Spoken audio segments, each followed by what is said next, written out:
Bienvenue sur les causeries de Jérôme et Mathieu. Sur ce podcast, nous vous parlons immobilier, investissement et indépendance financière. Nous vous partagerons notre expérience, nos anecdotes et même en direct nos aventures d'investisseurs. On vous parlera de l'évolution de nos projets immobiliers et entrepreneuriaux. Nous voulons aussi vous aider à mieux comprendre l'investissement sans fantaisie et sans vente de rêve. Bonjour, je suis Jérôme, investisseur et marchand de biens en région bordelaise depuis 2014.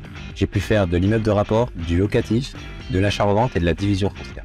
Ce qui me permet à présent de pouvoir me consacrer 100% à l'immobilier. Et moi je suis Mathieu, investisseur immobilier également. J'ai comme Jérôme touché à beaucoup de types d'investissements. Et en plus de ça, nous travaillons en famille dans la promotion immobilière. L'objectif principal de ce podcast est de rester le plus simple et le plus détendu possible. Une discussion entre amis investisseurs autour d'un bon café. Attendez-vous à ce qu'on dérive de temps en temps bien sûr.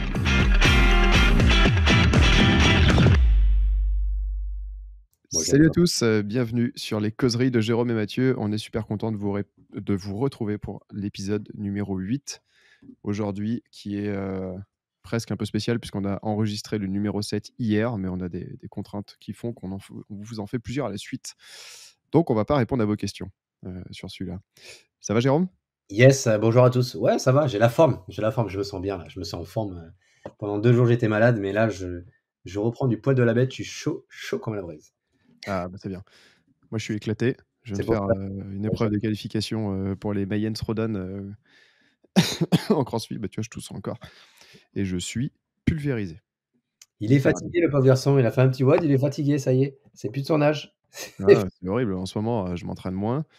Et les quelques entraînements, c'est pour les qualifs. Et du coup, les qualifs, ça se passe jamais bien, même quand on est au taquet. Et là, c'est un peu raide.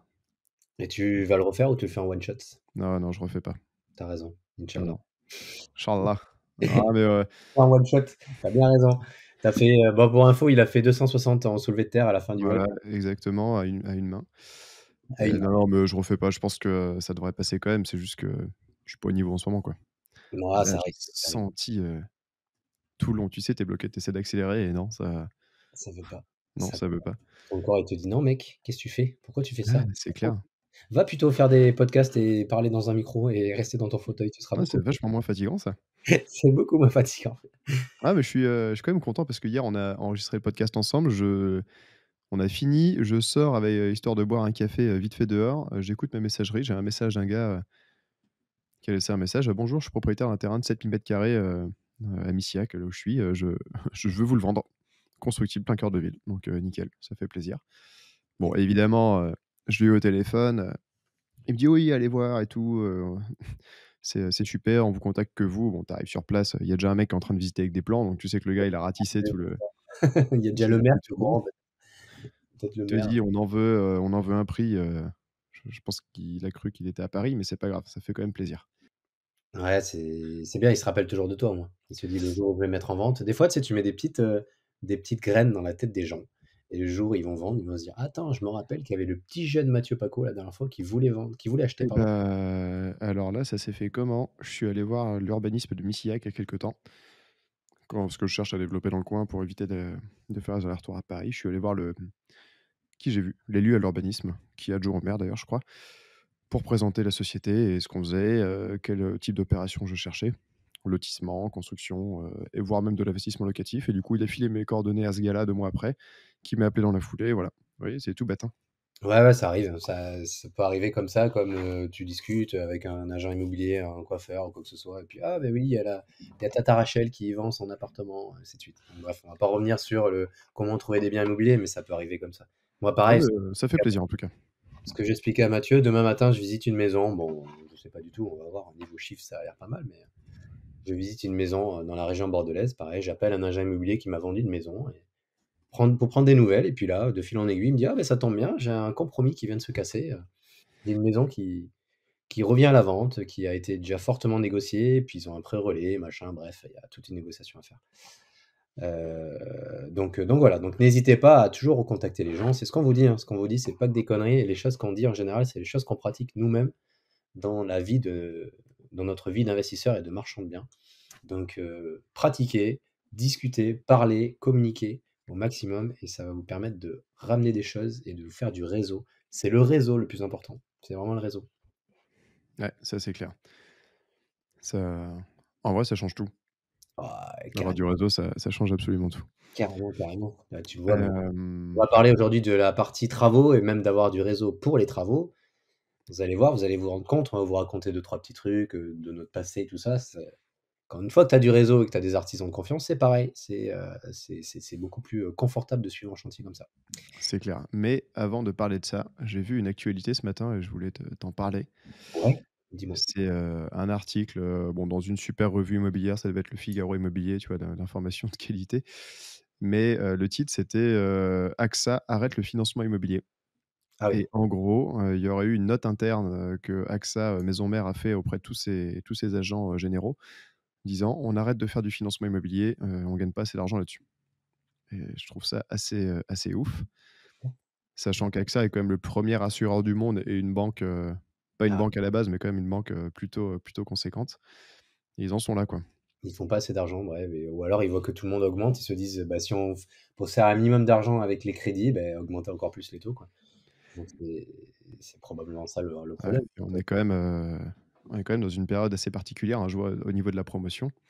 Pour avoir parlé à plusieurs, confrères promoteurs des très gros, ils me parlent entre -35 et -50 de ventes de logements neufs, notamment dû au crédit immobilier. Ouais, ouais. Enfin, aux difficultés que les gens ont à se faire financer, Il y a c'est un dossier hallucinant.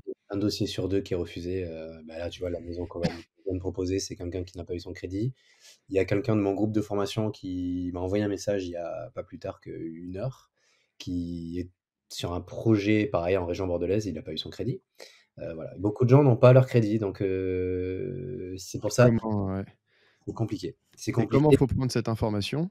Je pense qu'il faut pas se dire, «Bah, ça sert à rien, personne n'a son crédit». Il faut plutôt se dire: «Ouh là, Ouais. plein de gens vont pas avoir leur crédit, il y a plein de vendeurs qui vont se retrouver dans la panade parce que les acheteurs vont pas pouvoir acheter». C'est peut-être le moment aussi de sortir, d'aller en visite et de faire des offres ultra agressives et d'avoir un très beau d pardon, d'avoir un très beau dossier bancaire pour, décrocher son financement.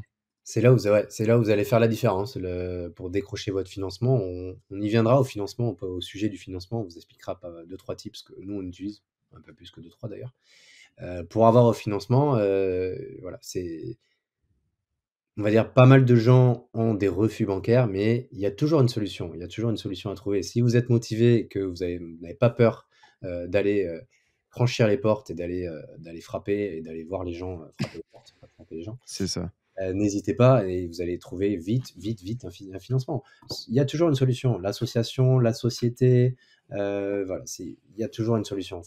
Si tu es motivé, même tu peux trouver. Moi, je connais un investisseur qui pouvait plus se faire prêter d'argent et en une semaine, il a réussi à débloquer 100 000 euros. Il a trouvé 100 000 euros. À partir du moment où ton projet, il est intéressant, il est rentable, tu sais défendre un projet auprès d'un banquier d'une part, mais auprès d'un particulier aussi qui a peut-être de l'argent sur un compte qui est en train de dormir, tu trouveras l'argent. L'argent, c'est plus un souci. Au bout d'un moment, l'argent, quand tu as les capacités de trouver un bien immobilier, de connaître le prix du marché et de monter un business plan, l'argent, il viendra tout seul.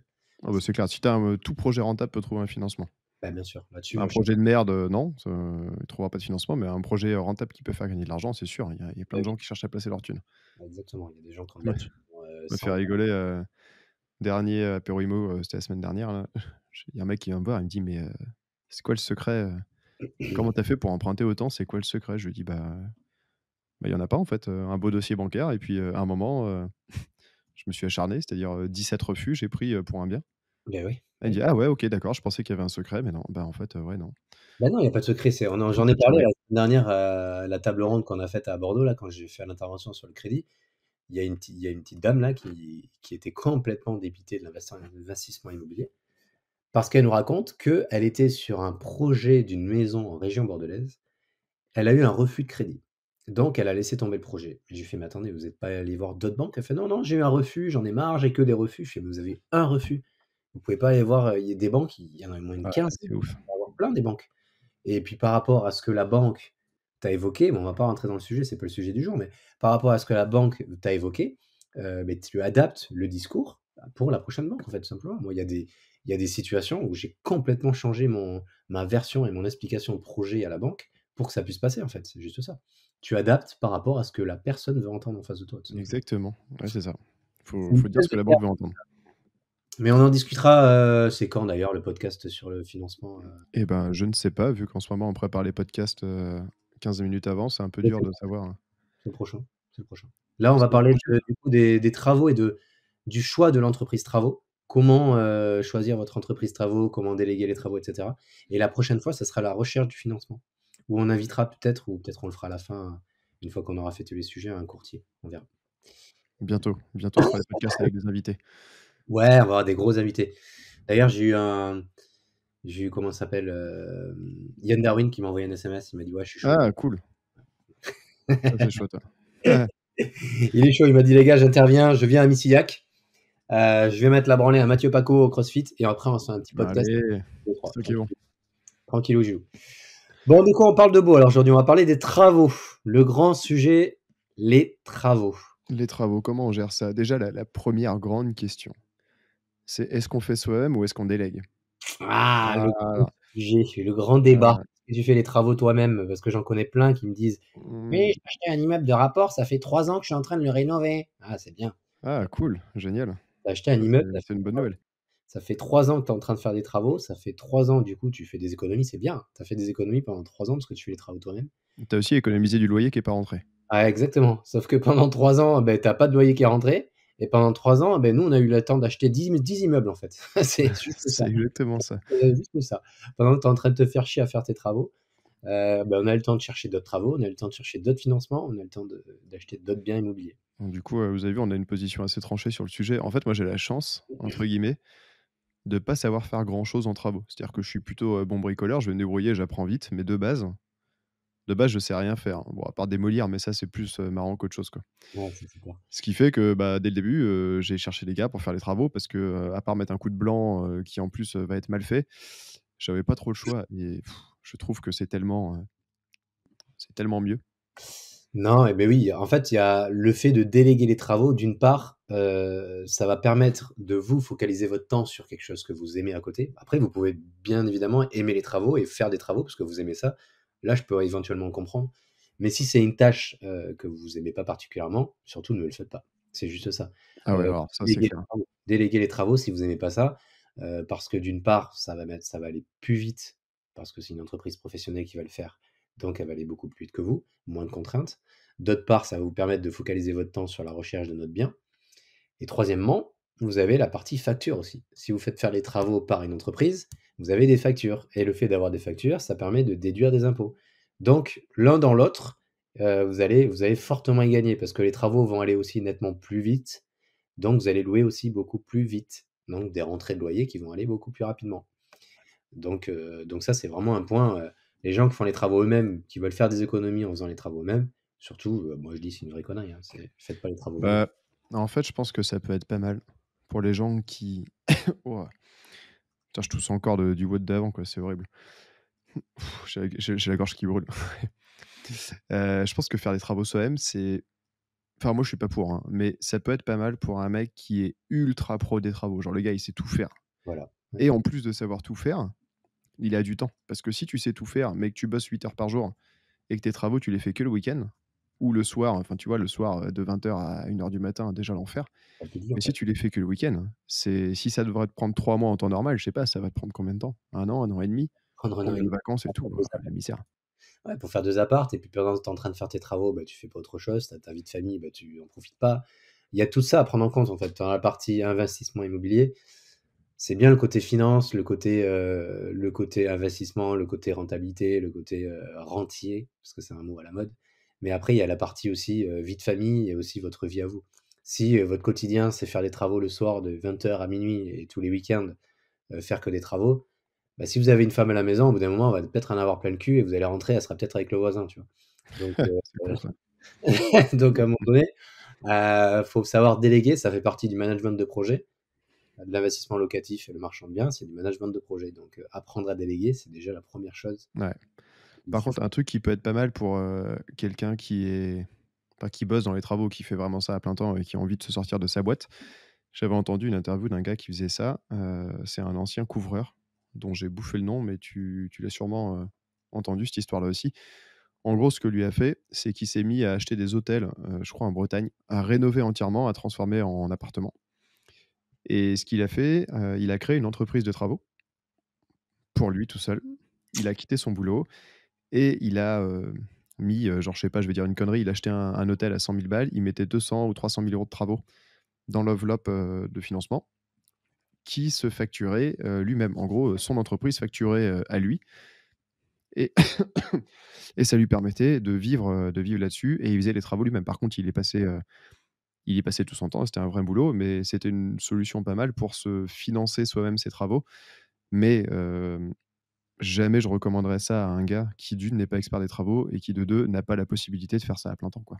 Si tu pas expert des travaux et si tu peux pas faire ça à plein temps, enfin, c'est ce qu'explique Mathieu, on en parlait encore nous aussi à la table ronde la dernière fois dans d'autres domaines, avec d'autres domaines, on en parlera peut-être un peu plus tard, mais ça peut être un circuit fermé comme on appelle ça. Ça veut dire que vous avez une société travaux.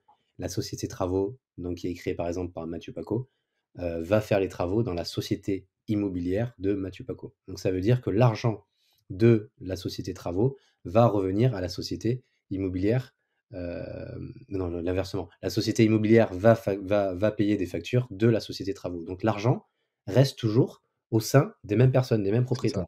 Donc en gros, vous gardez toujours l'argent au sein de vos sociétés. Et ça, c'est Avec, un effet de levier qui est hyper important. ouais, il faut quand même, il faut pas le faire à la petite semaine, il faut que ce soit vraiment bien cadré par un avocat fiscaliste et il me semble, je vais peut-être dire une bêtise, mais qu'il faut avoir d'autres clients, faut pas être le seul client pour Exactement. pas être embêté parce que si tu es seul client, le fisc va dire: «Ouais, mais vous faites juste ça à raison fiscale, donc on va vous, fisfucker» et ça va faire mal. Tu as relevé un très bon point parce que j'ai eu la conversation d'ailleurs hier avec Jordan sur ça parce que moi je vais créer une société d'accompagnement pour accompagner mes projets de marchands et d'autres personnes. Et en fait, c'est ce qu'il me disait. Il me fait surtout, par contre, il faut que tu accompagnes aussi d'autres gens. Donc le but, c'est ça, c'est que je vais m'accompagner à moi, mes sociétés, mais je vais accompagner d'autres gens dans l'immobilier. Donc Donc vous avez entendu, tous, si vous avez besoin d'un accompagnement, Jérôme, bientôt va, pouvoir vous accompagner. peut-être, ouais, peut-être, on C'est est en ça. train de réfléchir dans la région bordelaise. Peut-être que si j'ai trop de projets, peut-être que je pourrais vous en proposer et vous accompagner sur des projets. Il a trop de projets. Tous les jours, il visite des trucs et il a des projets. Ouais, je visite, ouais. J'arrête pas en ce moment. J'arrête pas. Mais bon, ouais, ouais, c'est bien de visiter, mais à un moment donné, il faut signer aussi. Ouais, c'est bien. Moi, je visite pas et je Oui. signe pas en ce moment. Ouais. Ah, moi, je visite. En fait, je visite par procuration avec toi. Tu me fais des visites vidéo et j'ai l'impression de faire des visites alors que moi, non, en ce moment, Ouais, il y a des périodes comme ça, t'inquiète, c'est normal. Mais voilà, donc pensez à ça. Et il y a un autre point aussi qui est intéressant. Par exemple, vous êtes artisan. Moi, j'ai un ami, par exemple, qui est artisan, qui a des doigts en or, qui est très fort, qui sait tout faire. Et en fait, il travaille pour une entreprise. Donc, il est salarié pour une entreprise. Quand vous êtes comme ça, salarié dans une entreprise, vous êtes artisan, il y a un truc qui peut être extraordinaire à faire, c'est vous créez votre société de travaux, comme disait Mathieu tout à l'heure. Et en fait, au lieu de travailler pour votre patron, ben vous allez travailler tous les jours pareil, mais ce sera pour vos biens immobiliers, en fait, tout simplement. Donc ça, c'est un effet de levier qui est hyper oufissime, en fait. Et je comprends pas qu'il n'y ait pas tous les artisans qui mettent ça en place. Tu crées ta société de travaux et tu travailles dans tes biens immobiliers. Et comme ça, tous les jours, tu continues de travailler dans l'artisanat comme tu faisais avant, mais tu développes ton patrimoine en même temps. Que demande de plus? On ne demande rien de plus. ouais, c'est clair. Et moi, enfin, les trucs que je fais moi-même, mais quand même de moins en moins, en général, c'est la démolition. Ouais. Bah, si c'est pas trop loin, si c'est à côté, je fais la démolition. D'une, parce que c'est rigolo, je trouve. Pour ce qui est de l'enlèvement, parce que démolition et enlèvement, c'est 2 choses différentes. J'ai un gars, notamment à Nantes, qui fait ça très bien, qui est pas trop cher. Il vient, je sais pas comment il se démerde, il ramène tous ses cousins, des grandes poubelles. Il te vide un appartement, pour quelques centaines d'euros en une journée, donc ça, c'est cool. Et de temps en temps, avec Roxane, on fait la peinture. Mais plus ça va, moins on le fait parce qu'en fait, on manque de temps et qu'on préfère filer 1000 balles à un gars qui nous peint, ou 2 ou 3 000 € et que nous, on ait nos journées libres. Notamment, avec le fait qu'on achète assez loin. Tu vois, Le Mans, on aurait pu aller peindre, mais peindre 3 appartements à 2 heures de route, c'est juste ingérable, quoi. Mais tu le vois, moi, je suis en train de faire notre résidence principale en région bordelaise. À la base, je devais faire le carrelage, je devais faire les peintures, je devais faire les parquets, je devais faire les avant-toits. Bah, en fait, il me reste que le parquet pour l'instant. Plus ça va, plus je fais faire tout, en fait. Parce que tu vois un peintre, il te dit: «Bah, ça va me coûter tant». Bah, tu rajoutes au temps que toi tu vas mettre, plus le matériel que tu vas louer, plus le fait que, tu pas pro, en fait, tout simplement, donc tu vas mettre beaucoup plus de temps. Moi, j'aurais mis un mois et demi à peindre la maison. Penser plus peindre la maison, j'aurais mis un mois et demi facile. Il va mettre, 2 à 3 semaines et ça sera Ouais. beaucoup mieux fait Et pendant que, il est en train de peindre, beh, pendant ce temps, je suis en train de chercher des biens, je suis en train de visiter des biens, je suis en train de faire autre chose. Quelque chose qui me passionne tout simplement. Parce que la peinture, je l'aurais fait, mais ça me passionne pas. Tu m'étonnes. C'est comme un artisan, j'en discutais avec mon plaquiste la dernière fois, il me disait, bah, pareil, il avait de la peinture à faire chez lui, bah, ça le passionne pas la peinture, il préfère faire du placo, donc en fait, il a été, faire un chantier de placo. Pendant ce temps, il y a un peintre qui faisait chez lui, la peinture. Donc, lui, il prenait peut-être, il facturait sa journée, 300 € pour du placo T'as un problème de son. pour le peintre. Ah voilà, c'est bon. Ah, ouais, il y avait Siri qui s'est lancée. Lui, il va prendre peut-être 300 € sa journée de placo, le peintre, il va lui prendre 200, et beh, dans la journée, il va gagner 100 balles, alors qu'il est en train de déléguer de Ouais. la peinture chez lui. Et d'ailleurs, tu as un tips, ça me fait penser, ta peinture, tu as un tips de fou pour trouver des artisans pas trop chers, non? Il y a un tips pas mal, ouais, je sais pas si c'est un tips, mais en gros, je suis en train de rénover ma RP et des fois, quand j'ai besoin d'auto-entrepreneurs, de gens qui sont à leur compte comme ça, mais sans grosse entreprise et des petits entre guillemets «auto-entrepreneurs», je vais sur Allo Voisin. Je sais pas si vous connaissez? Toi, tu Alors, l'utilises, Mathieu, tu me disais? je l'utilise pas du tout et pour, rien te cacher, je suis même jamais allé sur le site. Je l'utilise très souvent. J'ai trouvé un peintre avec ça, j'ai trouvé un carreleur avec ça, mais pas n'importe qui, c'est des gens qui ont des entreprises, mais c'est des gens qui ont une petite entreprise travaux à côté de leurs, salariés, en fait. Donc en gros, ils rajoutent un peu de revenus, un peu de beurre dans leurs épinards. Donc, c'est pas leur activité principale, c'est de l'argent de poche, donc ils sont moins chers que quelqu'un où c'est son activité principale. Il fait Bah, là, ça, ton peintre, c'est quoi? C'est moitié prix par rapport à ce que tu avais à la base? ouais, moitié prix. Je suis à 50 moins cher, ouais. Donc, autant te dire que l'hésitation tu pas longtemps, en fait. La question est vite répondue, comme on dit. Mais Mmh. faites attention, il y a des gens, ils sont peut-être pas chers, mais ils sont peut-être dégueulasses aussi. Ils travaillent peut-être mal. On va y venir quand on va vous dire sur le choix des entreprises et tout, mais à l'occasion, Justement, comment, on peut déjà aborder le sujet, parce que le prochain sujet qu'on voulait, aborder, c'est comment choisir son entreprise. Et mmh, ça en fait partie carrément. Une des premières choses à faire, enfin non, pas une des premières choses, mais une des choses à faire qui est vraiment bien, c'est d'aller voir des chantiers. ah oui, c'est le premier Le truc à peintre là, il me semble que toi tu l'as fait ou que tu es allé le retrouver sur un chantier, le jour où tu l'as rencontré ou c'était peut-être un autre. Mais une fois que une fois que tu es sur place, que tu vois si c'est bien fait, si c'est rangé, si c'est propre, enfin, ça se sent en fait. Tu arrives sur un chantier qui est dégueulasse, déjà bon, bah, tu vois direct, en fait. Maintenant, mmh, avec notre expérience, on commence à avoir les bons réflexes.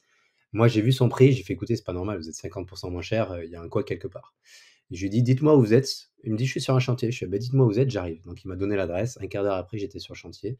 J'ai regardé comment il travaillait, j'ai regardé le matériel qu'il utilisait, j'ai regardé le pot de peinture qu'il utilisait, j'ai regardé toutes ces choses-là, en fait, et toutes ces choses-là vont faire que, vous allez avoir un avis assez tranché, assez rapide sur un premier avis du moins, sur la personne que vous avez en face. Parce que si vous voyez qu'il utilise du matériel de merde, qu'il est pas propre dans son ta façon de travailler, et tu vois le chantier où il travaille mal, typiquement, moi j'ai vu le chantier, il travaillait super bien, tout était protégé, il avait du bon matériel, il franchement c'était nickel. Donc, n'hésitez pas, si vous hésitez entre 2 entreprises, avant de signer le devis, tu dis: «Écoutez, est-ce que vous avez un chantier?» «Oui, j'ai un chantier». Ben, dans ces cas-là, je viens voir votre chantier. Même tu peux y aller par surprise aussi, pour voir le chantier comment il est, et tu et vas en voir. général les entreprises, oh attends, j'ai perdu la connexion. Non, tu m'entends? Non, je t'entends, je t'entends. OK. En général les entreprises en plus elles, enfin une entreprise sérieuse, elle a aucun problème à ce que vous veniez sur son chantier. Bien sûr, Un justement, mec qui vous dit, «Ouais, non, pas trop parce que, mon chantier, si ça, je sais pas, le client il veut pas». Déjà, ouais, déjà, moi c'est carton rouge direct.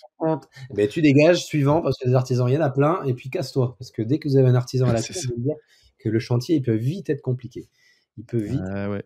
ouais. Donc, le choix des entreprises, faites plusieurs devis dans un premier temps. Tu fais faire, 3 devis. Moi, en général, je fais 3 devis par lot.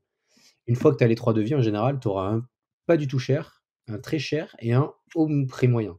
Donc en général, tu prends jamais le moins cher, parce que le moins cher, en général, c'est Tata Rachel qui s'est levée un matin, qui s'est dit: «Je vais devenir, électricien», et puis tu vas te faire n'importe Souvent quoi. le moins cher, il y a une raison. Ouais, il y a une raison, hein. Soit il prend plusieurs chantiers à la fois, il vit avec les acomptes, et puis au bout d'un moment, bah, ton chantier, il met 6 mois au lieu d'en mettre 3. Soit il travaille comme un sagouin, soit après il peut éventuellement, il vient de lancer son activité, éventuellement. Mais bon, c'est très rare parce qu'il y a tellement de demandes dans les travaux que, Ouais, après il y a des gars qui sont pas chers et qui sont très bien, mais faut toujours, contrôler. ouais, faut contrôler constamment, aller voir si vraiment le mec il est vraiment pas cher, comme j'ai fait moi avec le peintre, parce que bon, lui c'est un revenu complémentaire, mais vous allez voir comment il travaille. Allez voir comment il travaille, mais faites un comparatif de devis surtout. Ouais et sur le devis, il faut qu'il soit précis. Le devis où c'est marqué, peinture, 40 m², je sais pas, 3 000 €, sans aucun détail, c'est pas ouf, quoi. Ouais, tu fais bien d'en parler parce que j'allais pas du tout aborder le sujet, mais ça, c'est un Bon sujet ça m'est venu, comme ça. c'est exactement, ouais. C'est un sujet qui est hyper important quand tu vois si une entreprise peut être sérieuse ou pas. Quand tu reçois un devis, que le truc, c'est un truc de merde écrit Ouais, sur un papier brouillon à l'arrache, il t'envoie ça, il t'envoie en photo, bon allez vas-y casse-toi, le temps tu même pas pris le temps de me faire un devis propre, bah casse-toi en fait, c'est juste que tu as même pas le temps de me faire un chantier en fait. parce qu'une bonne boîte, elle va vraiment détailler, tout, en fait. Ouais. Je sais pas, un électricien à la con, il va vous mettre, électricité pour une pièce. Un bon électricien, il va vous détailler le nombre de prises, le mètre linéaire de câble, Mmh. le tarif, de la main-d'œuvre, voilà, toutes les prestations, tout est Exact. vraiment détaillé. Ça, c'est hyper important, le détail d'un devis, parce qu'au moins si j'ai un jour, il y a un souci, et beh, vous pouvez ressortir le devis, il y avait ça, ça, ça, mais si tu as mis forfait, forfait, forfait, forfait, forfait, et bah, après on est tous passés Niqué. par là. Moi, mes premiers chantiers, il y a marqué forfait partout et puis, Ah bah, moi, les erreurs sur les devis, j'ai tout fait, hein. ah bah, on est tous passés par là. Pour ça, on vous dit des choses que nous, on nous avait quand même dites aussi, on nous avait évoqué ces problèmes-là, avant qu'on commence l'investissement immobilier, mais bon, il y a tellement d'erreurs qui peuvent être envisagées et qui peuvent être, faites, que tu es obligé d'en faire quelques-unes quand même. Mais, Ouais. si, ouais, celle-ci, c'est vrai Moi, que je cumule la plus grande partie de mes erreurs au niveau des travaux. ouais, bah, ouais, c'est normal, hein, on est tous passés par là, je pense. Maintenant on a un œil différent, en fait, c'est pour ça. Donc pour avoir les devis vraiment précis, le plus important et le plus intéressant à faire, moi maintenant c'est ce que je fais, c'est que vous passez par un maître d'œuvre ou un architecte et vous il est pas obligé de vous faire le suivi travaux. Si vous vous sentez capable de faire un suivi travaux, faites-le. Mais vous demandez un DCE, un dossier de consultation d'entreprise. Et un DCE, en fait, ça va permettre de détailler vraiment tout ce qu'il faut pour le chantier. Par exemple, l'électricien, je veux qu'il chiffre 3 prises de courant, je veux qu'il chiffre 3 RJ45, et cetera. Et comme ça, quand vous allez envoyer le devis à 3 électriciens, ils vont chiffrer exactement la même chose. Parce que si vous dites: «Ouais, chiffre-moi cette maison», ben il y en a un qui va peut-être prévoir 10 prises et l'autre, il va en prévoir 5. Donc du coup, il sera moins cher que l'autre, bien évidemment. Mais il est moins cher parce qu'il a juste prévu moins de Ouais, prises. c'est vrai ça. Ouais, donc ça, c'est maintenant, habituellement, moi, comment je raisonne, c'est que je prends un architecte d'intérieur, je lui demande de faire les plans techniques, les plans 2D, les plans 3D et le DCE. Et au moins, j'arrive, je vois les entreprises, je fais, voilà, moi, j'ai le DCE et les plans, vous me chiffrez et au moins, tu es sur une même base de données. Tu peux comparer des choses complètement identiques. Ouais, bah, ça, c'est indispensable, sinon, les devis, ils ont absolument rien à voir. Les devis sont complètement différents et ça, moi, j'avais fait une formation là-dessus avec Patrick Martin, qui est maître d'œuvre, qui travaille avec Christopher Van Gogh, je sais pas si tu connais. J'avais fait sa formation qui s'appelle Rénover et construire, où Ouais. il expliquait tout ça justement. Il Ah expliquait oui, OK, ouais, je vois qui c'est. ouais, une cinquantaine d'années, qui a Ouais, fait la formation de Christopher. Et j'avais fait sa formation et justement, il expliquait tout ça. c'est les 2 petites maisons à Nice, c'est ça? Ouais, les deux petites maisonnettes. Les cahutes, là? Ouais, les 2 petites cahutes, ouais. 2 petites cabanes là, sur la petite pelouse là. Et justement, il expliquait tout ça dans sa formation. Donc, faites un dossier de consultation d'entreprise avec la quantité, les mètres linéaires, tout ça, vraiment pour être précis. Des, hem, comment dirais-je? Des plans techniques. Comme ça, l'artisan, il va savoir que ce mur-là, il doit le peindre de telle couleur. Il va savoir que ce mur-là, il le peint de telle couleur. Ce mur-là, il mesure tant. Donc, au moins, ils vont pouvoir être précis. Soyez précis dans les travaux, il faut être précis dans la votre Ouais. de soyez En fait, précis dans votre demande, ils seront précis dans leur devis. ce qui est assez chiant avec les travaux, c'est qu'il y a un gros travail à faire en amont que je suis le premier à ne pas faire parce que j'ai la flemme à chaque fois et je le paye cher, maintenant. Il y a un gros travail à faire en amont de préparation, de comme tu dis, faire des plans techniques, faire des descriptifs précis de le mur, il est telle couleur, l'ouverture, elle est là. De mettre les plans dans les pièces, de faire un plan électrique, de tout ça. Parce que l'artisan, vous allez lui dire: «Bah, là, tu me cales 2 prises autour du lit» et tu lui dis: «Bah, faites ça bien, quoi». Et lui, faire ça bien, ça va peut-être être pas du tout comme vous l'aviez imaginé. Bien sûr. Alors que si si vous avez indiqué très précisément: «Les prises, elles sont là, le parquet est telle couleur, le mur, il est, blanc, comme ci ou blanc comme ça», il y a pas de débat. Ouais, Dès que vous laissez un peu, libre cours à l'imagination des artisans, ce sera pas forcément l'imagination que vous aviez. bien sûr, il y a pas Non, de débat. c'est sûr, ce sera pas du tout ce que vous avez imaginé. Tout à fait et puis il y a même l'électricien, si tu lui dis pas, si tu lui informes pas tout voilà, dans la cuisine, tu mets 3 prises en faïence, à telle hauteur, tu mets, 2 éclairages LED à tel endroit. Mais en fait, l'électricien, il va vous appeler tous les 4 matins, en fait. Il va vous casser les couilles excusez-moi de mon expression, mais il va vous T'excuses. casser les pieds. Il va vous casser les pieds, tous les 4 matins. «Oui, allô Jérôme, la prise, je la mets à quelle hauteur?» «OK». «Oui, dans la salle de bain, je le mets à quel endroit?» Voilà et ça, tout ça, c'est du temps perdu, en fait, pour vous comme pour lui.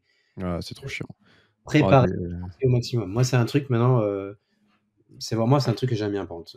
Plan technique, préparation de chantier, planning, c'est une partie des choses que j'aime bien faire. Étant avant, précédemment chef de projet, c'était la base de mon métier, l'organisation en amont du projet. Donc, c'est pas quelque chose qui me dérange en soi. Donc, plan technique très précis, dossier de consultation très précis. Et les plans techniques, surtout, faites une revue avec les artisans sur Ouais, place. ça, faut le faire absolument. Tu fais une revue avec eux, tu leur expliques, OK, là, voilà, tu as cette pièce. Cette pièce, tu vas avoir ces prises-là, ces prises-là. Sur le plan, tu verras que tu as la hauteur par rapport à la crédence. Tu as tant de prises à tel endroit, telle hauteur pour le chauffe-eau, tout ça. Pareil pour le peintre, pareil pour le plaquiste. Voilà, c'est vraiment, soyez le plus précis possible. Plus vous êtes précis, moins ils vous interrogeront, moins ils vous appelleront, moins ils vous dérangeront. Donc, Ouais, et la revue sur place, elle est indispensable et le fait d'afficher les plans aussi. Enfin moi, typiquement pour Le Mans, j'avais des plans, bien faits, sauf qu'on a eu plusieurs étapes de plans et au lancement du chantier, j'ai envoyé à tout le monde, le dossier, par mail avec, les derniers plans, les machins et tout. Tu fais le tour du chantier 3 mois après, tu te rends compte que les trucs sont pas au bon endroit et tout et tu leur dis: «Mais vous avez pas regardé les plans?» «Ah bah ouais, mais oui, c'est vrai, j'ai pas pensé à ouvrir le mail et tout». Je dis: «Putain, sérieux?» bah, ça, c'est pareil, c'est des erreurs qu'on fait au début et puis maintenant. Faut les prendre comme des gosses. Mais oui, vraiment, faut les couver parce que, en fait, moindre truc, ils vont se dire: «Ah mais je l'ai pas eu». Donc en fait, maintenant, moi j'imprime le planning, j'imprime les plans. Faudrait que je vous montre d'ailleurs, on peut pas partager un truc là? Non, j'ai pas Non, je crois pas. Bah, de toute façon, ceux qui écoutent sur Spotify, ce sera pas très utile. non, c'est vrai, c'est pas faux. On vous Oh, montrera des on fera une exemples. petite Par vidéo exemple, YouTube là-dessus. on vous montrera, par exemple, j'ai un planning, je fais un planning où sur le planning, je détaille tout par lot, tout ce que je fais et aussi en bas du planning, je mets les contacts de chaque personne. Tu as l'électricien, le plombier, le plaquiste, le peintre, tout ça, il y a les contacts de tout le monde, plus le contact du propriétaire qui est moi-même. Comme ça, si jamais l'électricien il a besoin de contacter le plaquiste, eh ben, il a son numéro, il peut l'appeler directement. Et il évite de passer par moi pour avoir le numéro du plaquiste. Donc voilà, c'est vraiment de l'organisation, de la planification. 90% de votre chantier se prépare en amont. Ouais, C'est juste ça. Vous et tout ce imprimez tout qu'on en A3. Donc chaque pièce, tu fous les plans techniques scotchés sur les murs. Moi, je fais pareil. Là, tu vas dans ma maison à Pessac, il y a les plans qui sont accrochés sur les murs, hein. et tout ce qu'on vient de vous dire là, si vous prenez un maître d'œuvre, tout ce qu'on vient de vous dire depuis 15 minutes, c'est lui qui va gérer pour vous. Exactement. Alors, évidemment, c'est comme toujours, il y a le bon maître d'œuvre, il y a le mauvais maître d'œuvre. C'est comme les chasseurs. Voilà, c'est comme les chasseurs. Le mauvais maître d'œuvre, il est maître d'œuvre, mais il est pas bon et le Et bon, il est maître d'œuvre, mais par contre lui, ça va bien et nous, il se trouve que, notre immeuble qui a cramé, on a un bon maître d'œuvre qui a remplacé un mauvais maître d'œuvre. C'était la même boîte, mais la personne qu'on avait avant, c'était un peu plus compliqué et j'en parle assez librement, ils savent très bien ce que je pense, mais celle qu'on a maintenant, elle est vraiment, c'est enfin, c'est génial, quoi. c'est le jour et la nuit quand tu as un bon maître d'œuvre. Mais c'est incroyable. On a toutes les semaines un compte rendu de chantier qui est contractuel d'ailleurs, où elle dit: «Il y a ça, il y a ça, il y a ça, telle personne a ça à faire sous telle date».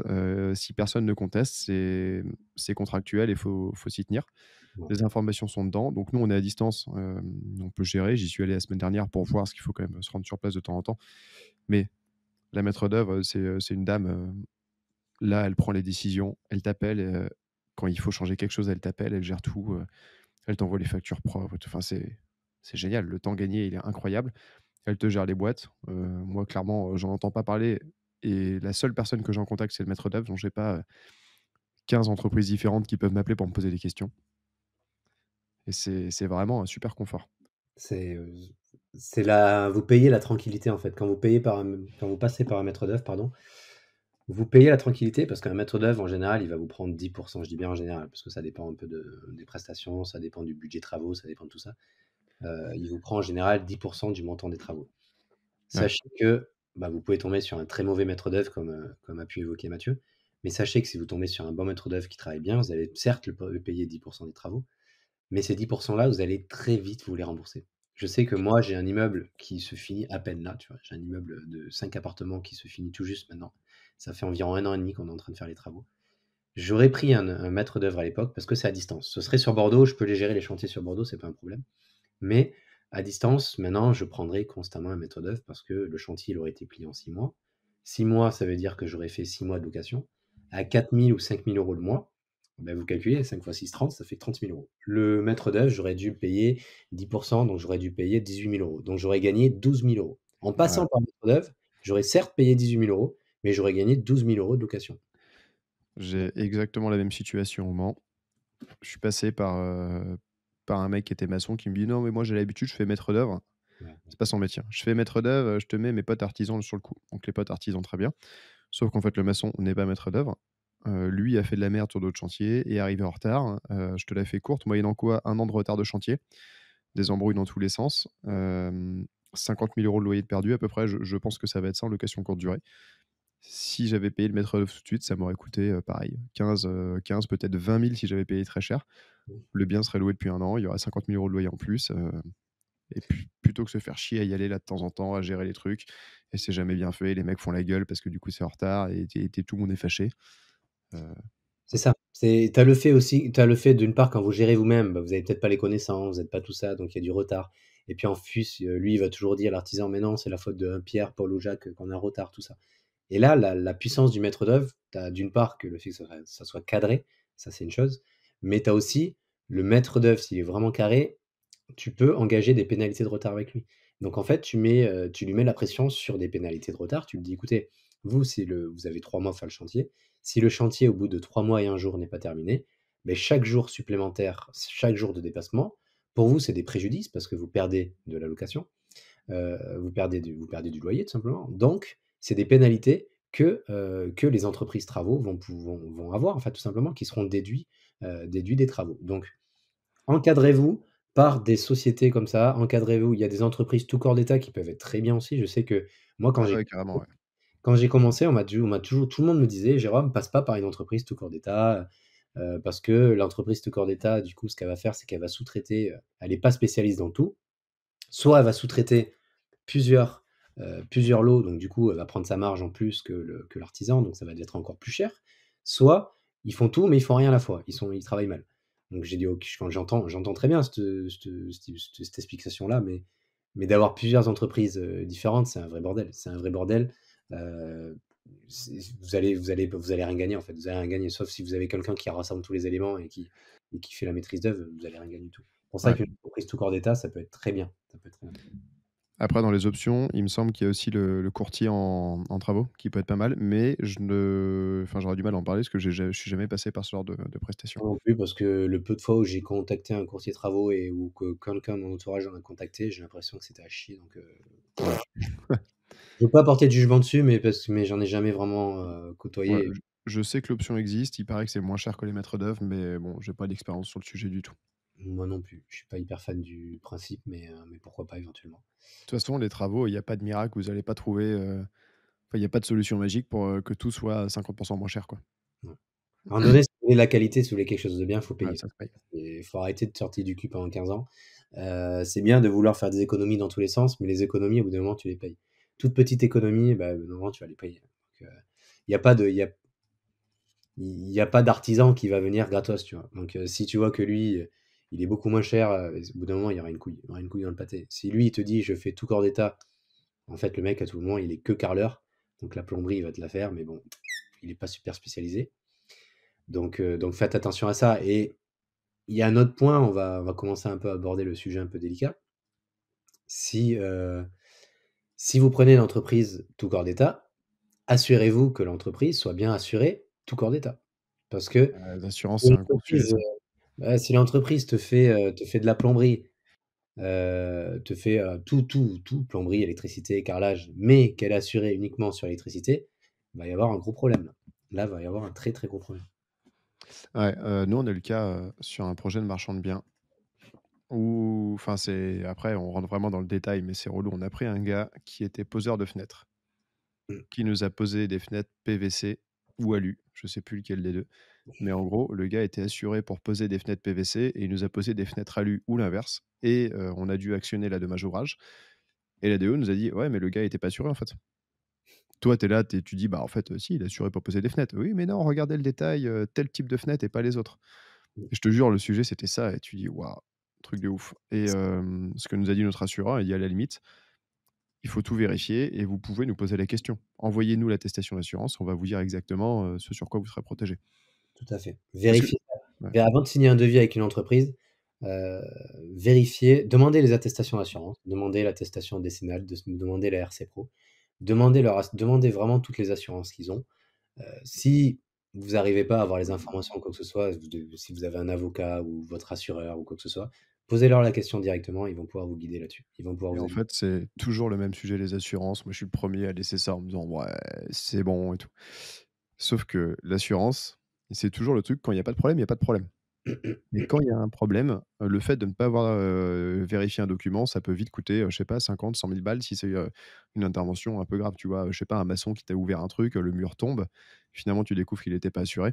Ouais, Donc ça mange pas de pain, surtout quand c'est des gros travaux, de vérifier ça, de demander les attestations, de poser la question à l'assurance et vu que je suis pas un pro des assurances parce que, j'ai un peu traîné à le faire à chaque fois, mais il me semble quand même quand on reçoit le numéro de police d'assurance, un petit coup de fil à l'assurance pour être sûr que le gars soit à jour dans ses paiements, ça mange pas de pain.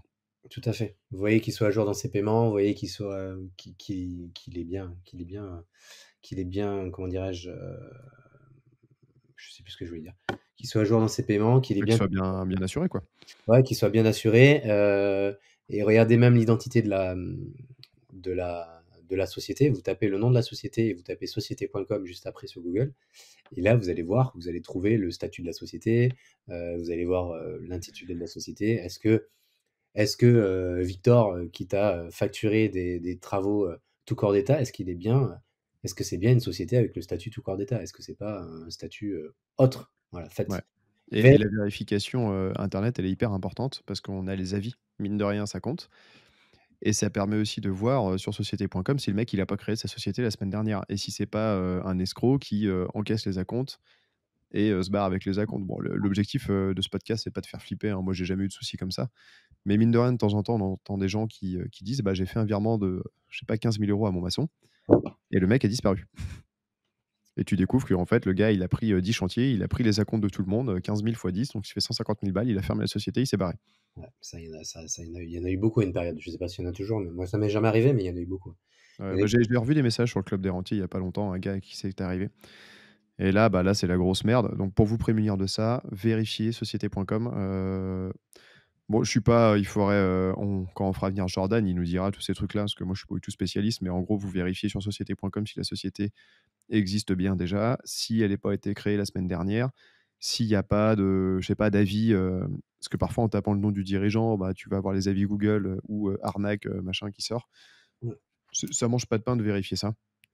non, vérifiez au maximum. C'est vrai même nous, on nous l'a dit, hein, on nous l'a dit plusieurs fois, mais voilà, on n'a pas Je toujours fait touche ça. du bois, j'ai jamais eu ce genre de souci, donc Ouais, c'est vrai qu'il faut toujours le vérifier, il faut toujours le vérifier, toujours. Même si il y a une entreprise qu'on te conseille, machin, parce que moi, je me rappelle, la première entreprise travaux que j'avais prise, c'était pour mon premier immeuble en Charente.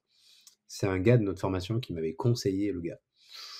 Je sais pas comment il avait travaillé avec lui, mais le mec, il était tellement mauvais. Oh là là, je faisais des visites surprises, c'était un carnage. Il était assuré sur rien du tout. Bon, ça c'est fini, ça va, ça s'est pas trop mal fini, mais c'était une catastrophe. Le mec, c'était une catastrophe. ouais. Donc, voilà, pour résumer un peu le contexte, je pense qu'il faut, si vous êtes à distance, quoi qu'il arrive, déléguer tous les travaux et déléguer la maîtrise d'œuvre. Quoi qu'il arrive, si vous êtes à distance, vous ne prenez pas la tête à vouloir gérer parce que vous n'allez pas avoir le temps d'y aller, de suivre tout ça. Vous allez perdre un temps fou. Si vous êtes sur place, que vous avez les compétences et le temps de suivre le chantier, pourquoi pas. Si vous êtes sur Bordeaux, moi, contactez-moi. Moi, j'ai des très bonnes équipes sur Bordeaux qui peuvent vous faire des chantiers. Franchement, il n'y a aucun problème par rapport à ça. Ouais, à Nantes, pareil de mon côté. Ouais, Mathieu aussi, il a son réseau sur Nantes. Voilà, on est sur toute la partie ouest de la France. Mathieu a toute la Et partie ouais. nord-ouest. Au Mans, vous pouvez me demander, j'ai des entreprises à ne pas vous recommander. Ah, c'est déjà pas mal. C'est déjà Voilà. pas mal. Si on te dit déjà, ceux-là, va pas les voir. C'est déjà une bonne chose. C'est déjà une très très bonne chose. Moi, si on avait pu me dire ça sur les entreprises que j'ai eues, bah, ça aurait été sympa, tu vois.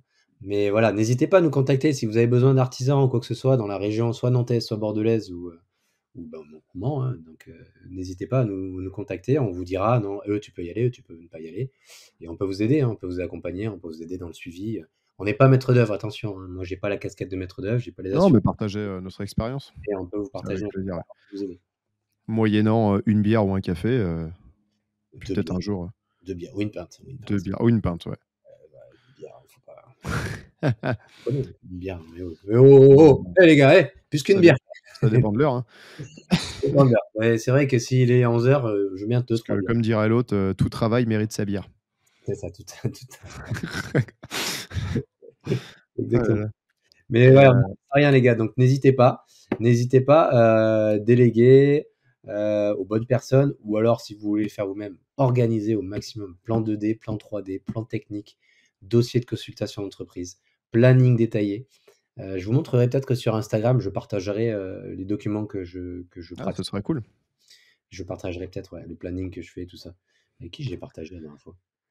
À qui j'ai montré ça, qui m'a dit: «Putain, c'est ouf ce que» ah oui, mais non, mais c'est Yann que j'ai rencontré, enfin pas que j'ai rencontré, que je connais déjà, mais que j'ai revu la semaine dernière à Bordeaux, qui fait des suivis de chantier sur Montauban et je lui montrais un peu ce que je faisais et il me disait qu'il faisait pas de planning. Bah, ça se passait bien ces chantiers, mais du coup, tous les 4 matins, il devait y aller tout ça.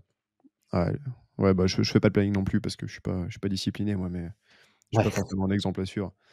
Mais c'est vrai qu'il y a Si, pas mal en de choses que je en fais pas, mais il y a cette partie-là que je fais, que j'aime faire, planning, organisation et je vais peut-être finir maître d'œuvre un jour, moi, peut-être que dans ah ouais, 10 qui sait, ouais. Les ans. causeries maîtres d'œuvre. Peut-être que dans 10 ans, il y aura une société. Il y a tellement de mais en fait, il y a tellement de problèmes dans les travaux. Ouais. Tu arrives tellement pas à trouver des gens sérieux que je me dis: «Putain, si un jour tu es sérieux, mais tu peux que marcher dans ce milieu-là». Ben on a vu, ensemble en séminaire à Rennes, Deurant, Ouais, de rendre compagnie, ouais. qui sont partis de ce postulat, si, c'est qu'il y a plein d'entreprises qui font de la merde, qui sont pas assurées, qui sont des arnaqueurs et autres.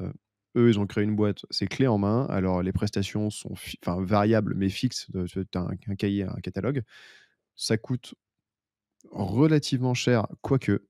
Je dis quoique parce que, le confort, d'avoir un produit qui est bien fait, qui va très vite, qui est chiffré, où il y a pas de surprise, c'est quand même, moi ça me plaît de le payer un peu cher Il y a pas de problème. et je crois qu'il marche ultra fort. Bah, ça m'étonne pas. Ils sont demandés partout. C'est comme Michel Broussard, qui a créé sa société. Je pourrais pas donner de jugement parce que je n'ai jamais travaillé avec eux.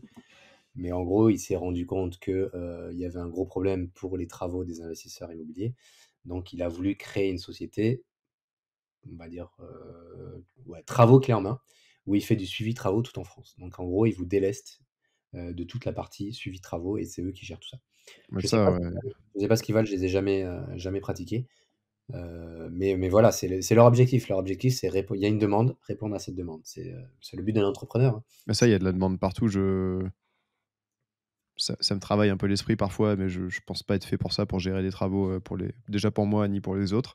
Compliqué. Mais, je vois toutes les boîtes de travaux que je connaisse qui bossent bien, qui sont clés en main. Enfin, notamment, je sais pas, à Nantes, Valoris Eco, ils sont sous l'eau, c'est-à-dire ils croulent sous le boulot parce qu'ils font un travail qui est super. Ils facturent, pas au prix fort parce qu'ils ont des prix corrects, mais ils sont quand même dans la fourchette haute. Pourtant, ils sont demandés partout. Et ils travaillent bien et les mecs sont hyper contents, leurs salariés sont contents parce que du coup, ils sont bien payés. Heu, Ils font du travail de qualité et ça marche, quoi. Ouais, le seul point, il faut faire attention là-dedans. Moi, je connais des entreprises qui ont très bien marché au début, mais qui ont pris beaucoup trop de chantiers en même temps. Du coup, qui se sont retrouvés totalement sous l'eau et puis ça devenait une catastrophe, en fait. Moi, c'est ce Ouais, qui est arrivé sur mon immeuble à Dax. L'entreprise, à la base, avait l'air bien, je pense qu'elle était très bien. Mais, ils ont tellement accepté trop de chantiers à la fois que, ils se sont retrouvés sous l'eau, pas assez d'effectifs pour répondre à la demande. Donc c'est complètement parti en sucette, en fait, ouais, l'histoire. ça, c'est chiant. Donc, ouais, moi non plus, je me verrais pas non plus créer ce je sais qu'il y a un besoin, c'est sûr qu'il y a une demande, mais au quotidien, moi gérer mes chantiers, c'est pas un problème, mais gérer, 15 chantiers, partout, Ouais, c'est galère. horrible, c'est un stress Ça me pas ferait possible. mal à la tête, je pense. Non, c'est un gros stress, c'est très, très, très Il y a compliqué. il y a un il y a un sujet dont on n'a pas parlé, c'est l'architecte, son rôle, qu'est-ce qu'il fait? À quel moment il intervient? Ce qu'on l'a noté et c'est vrai que c'est un intervenant qui est quand même, important, qui, dans l'investissement immobilier, vous le verrez pas forcément souvent. Parce que l'architecte, il va plutôt intervenir quand vous allez avoir des gros travaux à faire, par exemple, des extensions, notamment, obligatoires pour les dépôts de permis après, Toi, tant tu de parles mètres carrés. architecte, des PLG? Ouais, ouais. Mmh. Bah, en fait, je parle d'architecte parce qu'on a noté, dans la liste des choses à dire, architecte, Ouais, tout sans à fait. détailler plus. Donc, Ouais. l'architecte, architecte, voilà. Bon, On est bon là. j'avais pas noté les Heu, choses aujourd'hui, mais j'ai peut-être noté que architecte. Mais oui, oui, mais, en fait, en architecte, quand je dis des PLG, mais d'ailleurs, je sais peut-être plus ça le nom. Ne pas dire de conneries, si jamais il y a quelqu'un qui le sait, qu'il le mette en commentaire, mais il y a architecte d'intérieur, il y a d architecte des PLG. Il faut savoir que en fait, il y a plusieurs, critères. Vous avez la décoratrice d'intérieur, qui n'est pas architecte, qui a le droit, pour donner un peu plus de détails, qui peut vous faire toute la partie déco et qui va vous faire des plans 3D, mais des plans non cotés. Donc ça, c'est la partie décoratrice d'intérieur. Ensuite, il y a l'architecte d'intérieur qui va faire tout l'aménagement de votre espace à l'intérieur, optimisation d'espace, et qui peut faire aussi la décoration de l'intérieur. Et ensuite, comme disait Mathieu, il y a l'architecte DPLG ou un autre nom, je Et sais ça, c'est des PLG, mais je sais plus ce que ça veut dire. je sais plus le nouveau nom. Et lui, en gros, c'est plus l'architecte qui va vous faire les déclarations préalables, qui va vous faire les demandes de permis de construire, Qui qui va va imaginer des immeubles, des maisons, pour les gros, gros, gros chantiers. ouais. Et attention, d'expérience, l'architecte est spécialisé dans un domaine, mais pas dans un autre. Donc, par exemple, un architecte qui a fait que du commerce, Mmh, mmh, mmh. il sera capable de vous faire une maison, mais il va pas savoir qu'une cuisine, ça fait tant de surface, que ça enfin, si, il saura dans les grandes lignes, mais il aura moins d'expérience qu'un mec qui a fait, 4 000 maisons dans sa vie. Et Exactement. inversement, le mec qui a fait que des maisons, il sera pas capable de vous faire un commerce, bien optimisé. Et un architecte qui est spécialisé à faire des maisons et des immeubles, il sera pas peut-être pas aussi spécialisé qu'un architecte d'intérieur pour le design des pièces et l'optimisation. Il Faut va faire il va attention à ça. optimiser et puis, en fait, il sait que, dans un couloir, il faut, je sais pas, il faut 60 centimètres de passage. Entre un îlot central et un plan de travail, il faut minimum 90 centimètres de passage parce que si tu as 2 personnes qui passent, il faut qu'elles puissent passer sans se permuter. Heu, voilà, tu as toutes ces choses qui font que la plus-value d'un architecte est hyper importante. Il va réussir à optimiser au maximum votre bien. On en parlait à la table ronde que j'ai effectuée la semaine dernière avec, Morgane, qui est architecte d'intérieur et qui nous expliquait tout ça, toute l'optimisation d'un bien immobilier. Et elle, elle est surtout spécialisée dans la partie aussi investisseur. Donc en gros, on va essayer d'optimiser au maximum votre bien. Qui dit optimisation dit par la suite rentabilité, parce que si vous optimisez au maximum, ben, vous allez louer encore mieux votre bien, vous allez le vendre encore mieux, donc vous allez gagner encore plus d'argent. Donc Ouais. l'œil d'un professionnel est important dans ce côté-là. Et face à quelle situation vous allez avoir besoin d'un architecte? Ce sera pas tout de suite, ce sera dans le cadre des grandes extensions. C'est combien de mètres carrés qu'il faut pour un permis de construire? Je crois que c'est plus de 150 mètres carrés, j'ai un doute. D'une maison complète, c'est, oui, un permis de Ouais, construire. 150 mètres Il y a besoin carrés d'un ou architecte si la maison fait plus de 150 mètres carrés. je vais peut-être dire une bêtise. Si vous voulez construire des immeubles, enfin tout ce qui est construction, vous aurez potentiellement affaire à un architecte. Et pareil, un architecte, ça se guide comme une entreprise de travaux. Nous, souvent, on appelle un architecte, on lui demande de nous dessiner un immeuble et le mec, il va te dessiner un immeuble et tu as juste oublié de lui dire que tu voulais que l'immeuble qu'il construise enfin, qu'il te dessine soit constructible. C'est con, hein, mais parfois, il te dit: «Voilà, par contre, c'est constructible à 10 000 € du mètre carré». Tu te dis: «Ouais, enculé, Il faut lui c'est fixer gentil, mais en fait, ouais, voilà, tu faut le guider un peu, voilà, lui dire: «On veut faire du pas cher, on veut faire du cher, on veut on veut que financièrement ça passe». Et comme je vous disais tout à l'heure, il faut trouver un architecte qui soit compétent dans le domaine, enfin sur le domaine spécifique sur lequel vous cherchez. Vous cherchez du commerce, vous allez, taper, une agence qui fait que du commerce. Logement, que logement, et ainsi de c'est suite. vraiment des spécialités. Les archis, c'est pareil. Pour les archis, c'est exactement pareil, parce qu'il faut absolument qu'ils fassent la spécialité dont vous êtes en train de faire. Si vous voulez faire un bien immobilier, prenez quelqu'un qui fait la décoration, qui fait l'optimisation pour des investisseurs, par exemple. Moi, je sais que maintenant, je m'oriente sur ce type d'architectes qui ont l'habitude de travailler avec des investisseurs parce que sachez que la mentalité d'un investisseur est complètement différente qu'un particulier. Il y a des particuliers, ils vont pas faire attention au prix, ils vont pas faire attention au budget, ils vont pas faire attention à tout ça. Enfin, pas tous, bien évidemment. Mais quand tu fais de l'investissement et du projet clé en main et que tu veux uniquement de la rentabilité, bah, le seul chiffre que tu vas regarder, moi je sais que certains projets que j'ai fait, je regardais que le montant à la fin en bas à droite, tu vois. J'en avais rien à faire de ce que l'archi faisait dans Ouais, l'immeuble. Elle faisait ce qu'elle voulait. Moi, ce que je voulais, c'est que je savais que j'avais acheté à tel prix, je voulais tant de montants de travaux, je savais que je vais louer à tel prix. C'est tout ce que je voulais. Le reste, tu fais ce que tu veux. Moi, je veux pouvoir louer, après, j'en ai rien à faire. ouais. Et voilà. Mais vraiment, l'architecte, il faut le cadrer, parce que de base, l'architecte, c'est un peu un artiste. Arrive à vous dessiner un truc magnifique, mais ça coûte les yeux de la tête. Ouais, des fois, Surtout ils oublient le budget, en fait. Tout ouais, est ouais, faisable. ils oublient vite. Dans la vie, sachez que dans les travaux, tout est faisable. Un peu si vous avez un budget limité, vous pouvez Ouais, le faire mec, il va te faire des tours en verre, des trucs magnifiques, des ouvertures hallucinantes. Alors ouais, c'est hyper beau, hein. Par contre, à construire, ouf. ouais, par contre, on n'a pas parlé de budget, je t'ai pas dit, mais celui-là là, qui t'a brillé, qui t'a fait briller les yeux et qui t'a mis des étoiles dans les yeux, bah, tu en as pour, 3 000-4 Ouais, 000 c'est clair. le mètre carré de réno. Mais par contre, l'autre qui est un peu moche, tu en as pour 1 200 € le mètre carré de réno. Bon, OK, d'accord. Mais ouais, c'est pour ça, fixez pareil un budget de rénovation à votre archi. On sait bien, on a bien parlé de la Je partie pense qu'on a architecte. bien parlé des travaux. C'est pas ce que je pourrais dire en mauvaise expérience, putain, j'ai tellement tout fait, quoi. Le Mauvaise fait de ouais, suivez, vos chantiers et suivez-les, allez-y le plus souvent possible, soyez sympa avec les gars. faites du Ils suivi. font un boulot qui est difficile. Hem, N'hésitez pas à payer. Ah oui, il y a un oui, il y a un truc qui est pas mal aussi que maintenant je fais, en retour d'expérience. Ne négociez pas trop les devis. C'est bien d'essayer d'optimiser le meilleur tarif, c'est une chose, mais essayez pas trop de mettre trop à la baisse le devis parce que si l'artisan il vient, ça le fait chier de venir chez vous parce qu'il sait qu'il gagne pas assez de thunes et qu'il gagne pas beaucoup de thunes, déjà ça l'emmerde de venir. Donc déjà il va vouloir votre chantier il le fait chier. Donc n'essayez pas de tout optimiser, de tout vouloir revoir à la baisse. C'est hyper important ça. ouais, ouais, tu bien raison de dire ça, heu et surtout, de pas être le gars qui veut tout revoir à la baisse, mais sans supprimer de prestations. Ouais, ouais, c'est Ça ça. doit être insupportable pour les boîtes, bon, sauf ceux qui se gavent, mais sinon, en général, ce qu'on fait, c'est qu'on regarde tout le devis, je sais pas, du plombier et on va, supprimer, baisser en gamme, sur les meubles vasques, je dis des bêtises, hein, ou sur les matériaux, mais baisser en prix sans supprimer de prestations, c'est quand même un peu gonflé pour l'entreprise. Ouais, ouais, c'est pour ça, n'essayez pas trop de gagner parce que le gars il voudra pas venir bosser chez vous. Il sait qu'en une semaine il se fait tant et il aurait pu faire beaucoup plus en une semaine chez quelqu'un d'autre donc Ouais. Et il ce y a que vous voulez, c'est que ça avance vite, que les gars soient contents, qu'ils bossent bien et qu'ils reviennent s'il y a un souci. ouais. Parce que si le mec, il peut tellement plus vous voir qu'il répond plus à vos messages dès qu'il est fini, c'est quand même une grosse galère. Ouais, d'ailleurs, en parlant de ça, sachez que vous avez le droit de garder pendant maximum 1 an, si je dis pas de conneries, 5 du montant final des travaux.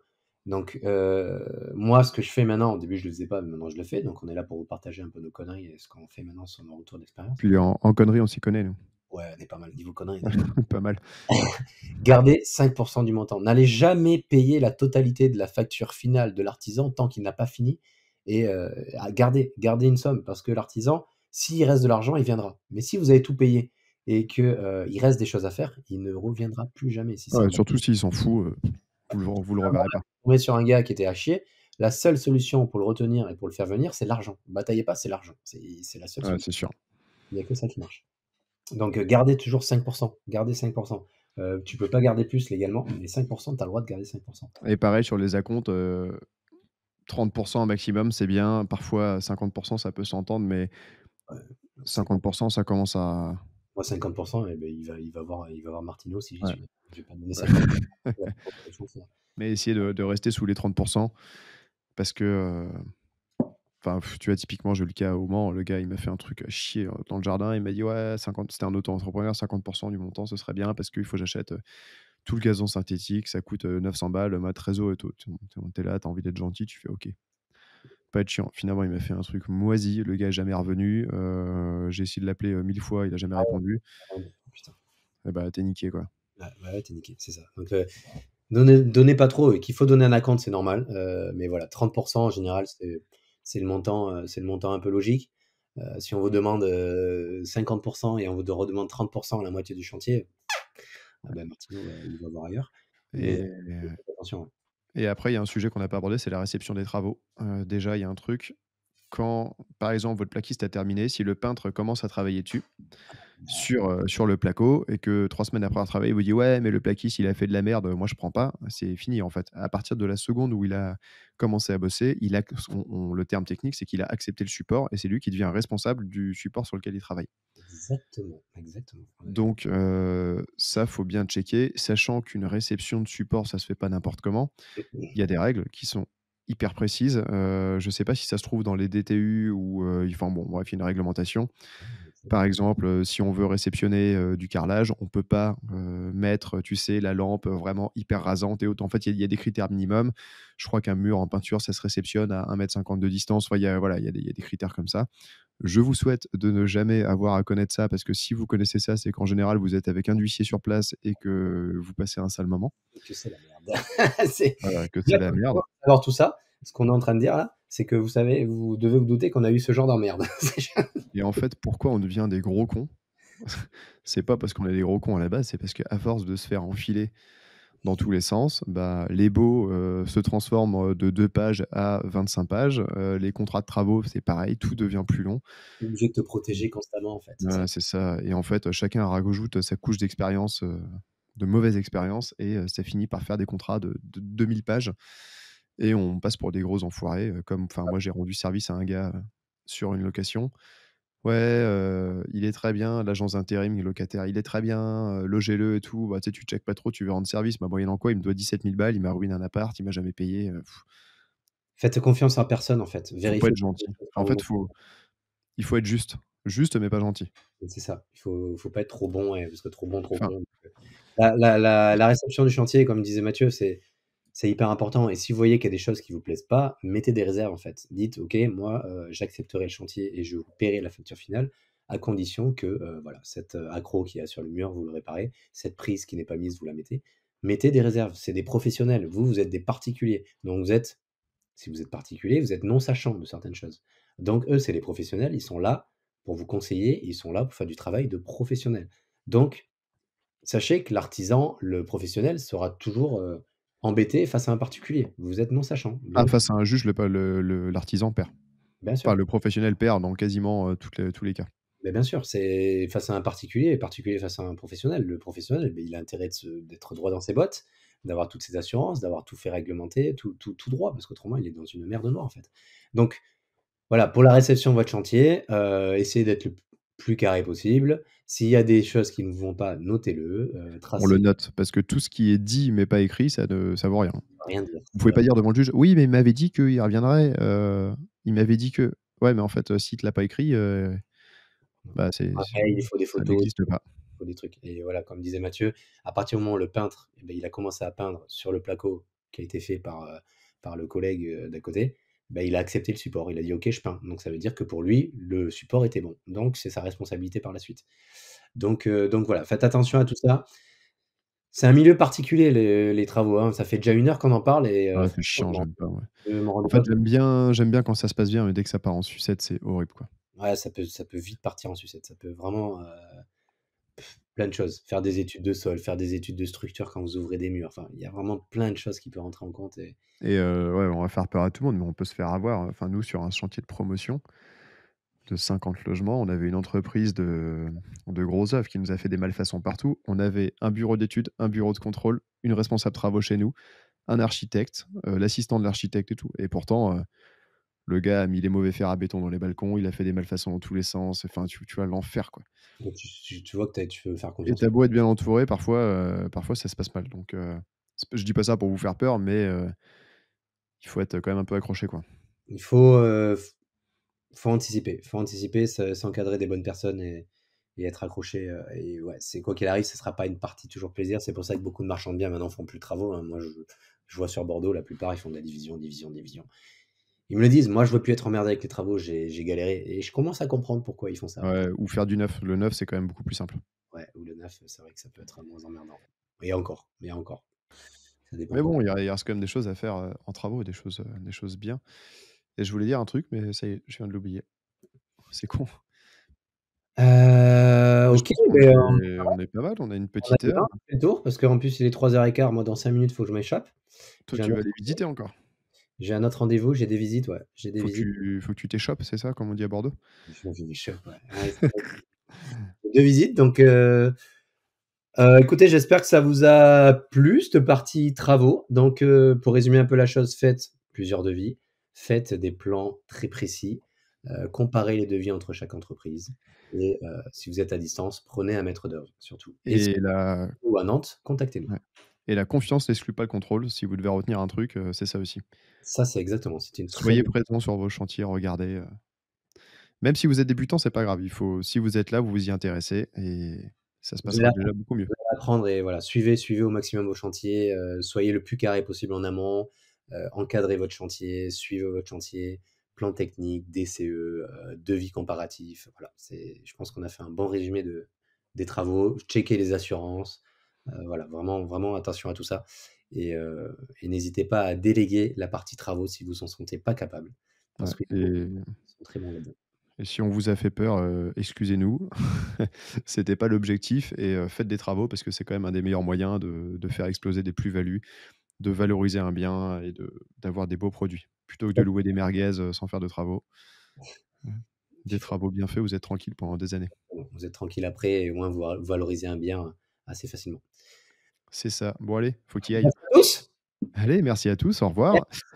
comme d'habitude, abonnez-vous, mettez-nous 5 étoiles, partagez, parlez-en à vos proches, et mettez, je le redis, mettez un like, 5 Mettez un étoiles like. dans toutes les plateformes de podcast. Ouais. Mettez Ajoutez à vos favoris, tout ça, quoi. Ouais, abonnez-vous et mettez d'ailleurs, je faisais que dire: «Mettez des pouces bleus», mais putain, sur YouTube, c'est même plus des pouces bleus, c'est des pouces noirs. Donc mettez Non, des comme dit Yann Darwin, il faut taper le bouton like de façon impaire. d'accord. Voilà. Allez-y, allez-y les gars. Tapez-le de façon impaire, tout à fait, il a tout dit. Il a tout dit, donc abonnez-vous, mettez des commentaires, partagez au maximum et j'espère que ce podcast sur la partie travaux vous aura plu et le prochain épisode sera sur le financement. On sera sur le financement pour le prochain épisode. Financement ou comme vous disiez hier, peut-être une FAQ, si on pose des questions sur Instagram? Ouais, ça on va le faire aussi en parallèle, ça on va le faire en parallèle. Faut qu'on lance les stories là tout de suite. On va le faire. Pas de souci, à très vite. Allez, À tous. salut à tous.